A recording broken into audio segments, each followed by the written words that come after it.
job on the draft. Yeah, you were Thank fantastic. I thank you guys. Really fun to watch. Some amazing storylines. I mean, the draft and then the fallout of the draft. You know what I mean? Like We were talking about Josh Rosen, and we were saying his trajectory, if you think about go back to last year's draft, is the story of Passover. If we may, I mean, if we stay with us here, stay with us. He's a Jew. He gets lost in the desert. We don't know what's going to happen. He's wandering essentially in the desert, and he's doubting his future after being the chosen one. After being the chosen one, right? Yes, lost in the desert, and then he finds his way to the place where all Jews settle, Miami.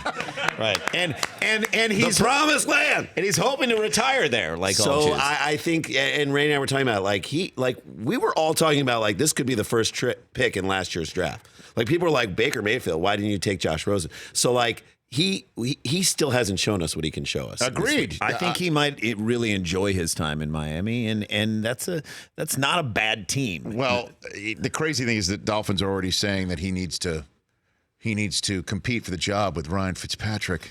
Yeah, so I saw a picture of Fitzmagic by recently. The way, not Jewish. Not Jewish. Surprisingly not Jewish. Just in case you're wondering at home, not Jewish. Not a Jew. Ryan's Fitzpatrick. Wasn't there a picture circulating around? And Brockman, you might be. He was looking Ezekiel Elliott. But did you large. hear the explanation? What was the explanation? The explanation was he's got 7 kids now, so he's too short of Rivers. Yeah. And too many birthdays, and he was loading up on birthday cake. That's what he said. I mean, to me, if I saw Ryan Fitzpatrick at Burning Man, I'd be like, yeah.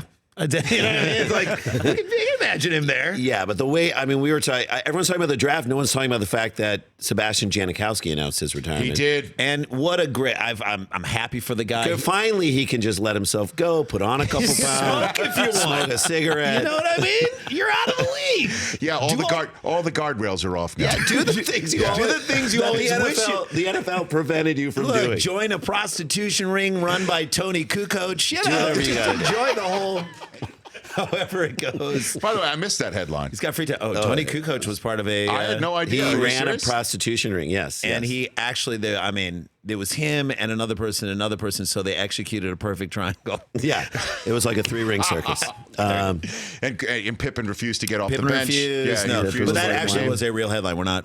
That's a real... That's not making it up. 2011 on that. 2011. I missed that 8 years ago. There you Go go. figure that. There you go. I might have been involved with the draft back then. You might have. It's funny, with Rosen going to Miami, we were talking off air, because this is the sort of conversation, you can't go down the Godfather Part 2 wormhole, that we wanted to have a video of Hyman Roth, who always loved watching football in the afternoons, as you know. Yes. Just to see what he would think of His Josh reaction. Rosen coming to Miami. He'd be ecstatic. By the way, just in that movie, I just wanted him to get air conditioning. I was like, why is his slats are open on the window? It's from Everyone's sweating. From a different era. It's from a different era. Roth, It's from an era when we were okay with being uncomfortable. For more of The Rich Eisen Show, tune to Audience Channel 239 on DirecTV for free on BR Live or download the Rich Eisen Show app.